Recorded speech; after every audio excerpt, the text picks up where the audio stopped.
नमस्कार दोस्तों, अगले वीडियो में हम लोग आईवी फ्लूइड के बारे में जाने हैं और उसमें नॉर्मल सलाइन और डीएनएस दोनों कंप्लीट हो गया है। आज हम लोग आरएल के बारे में जानेंगे। आरएल क्या होता है और किस पेशेंट में दिया जाता है, कहाँ कहाँ यूज किया जाता है, इसके बारे में आज हम लोग जानेंगे।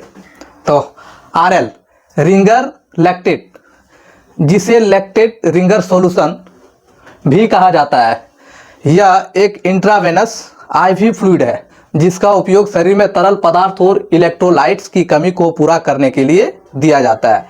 यह भी एक आईवी फ्लूइड इंट्रावेनस, इसको आईवी के रूप में ही दिया जाता है, वेन में ही इंसर्ट किया जाता है और इसको इलेक्ट्रोलाइट्स की कमी को पूरा करने के लिए पेशेंट को दिया जाता है।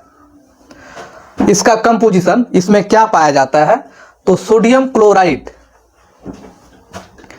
Potassium chloride, calcium chloride, sodium lactate, ये 4 कंपोनेंट इसमें पाया जाता है। अब बात करेंगे आरएल का यूजेस के बारे में। इसको इस्तेमाल कहाँ कहाँ किया जाता है, किस किस पेशेंट में आप इसको दे सकते हैं। द्रव पूर्ण जीवन, फ्लूइड रिसोर्सेशन, शरीर में पानी की कमी पूरी करना। शरीर में पानी की कमी हो जाता है, उसको पूरा करने के लिए आप आरएल को चला सकते हैं। इलेक्ट्रोलाइट्स प्रतिस्थापन, इलेक्ट्रोलाइट रिप्लेसमेंट, शरीर में जरूरी लवणों की कमी को पूरा करना। शरीर में जो electrolytes, sodium, potassium, carbonate, chloride, ये सभी की कमी को पूरा करता है आरएल। जल प्रबंधन, बर्न मैनेजमेंट, जलने पर घाव की देखभाल और संक्रमण से बचाव।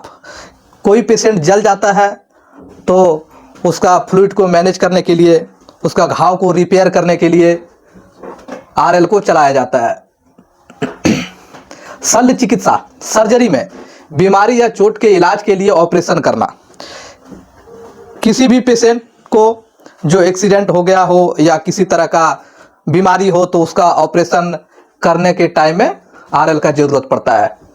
बीमारी या चोट के कारण, चोट के इलाज के लिए ऑपरेशन करना।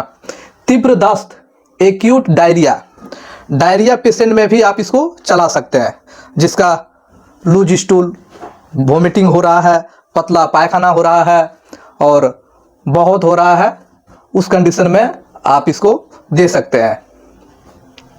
बार बार पतला मल आना, पानी और लवण देना जरूरी है। सेप्सिस और शॉक, सेप्सिस संक्रमण से अंगों को नुकसान, शरीर के अंगों को पर्याप्त रक्त न मिलना।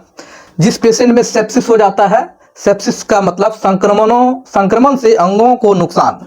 जब ज़्यादा इन्फेक्शन हो जाता है तो हम लोग का जो शरीर है, शरीर के अंग को नुकसान होता है, कहीं पे कुछ भी हो जाता है। और शॉक, शरीर के अंगों को पर्याप्त रक्त न मिलना। शॉक हो जाने से शरीर का जितना पार्ट है सब जगह खून ठीक से नहीं पहुंचता है, उसको शॉक बोला जाता है। अब बात करेंगे आरएल का खुराक, इसका डोज के बारे में। रिंगर लैक्टेट सॉल्यूशन को मरीज को कितना देना चाहिए, ये उनकी उम्र, रोग और वजन के ऊपर निर्भर करता है। The amount of Ringer lactate solution to be given to a patient depend on their disease, age and weight. फिर भी 500 ml टू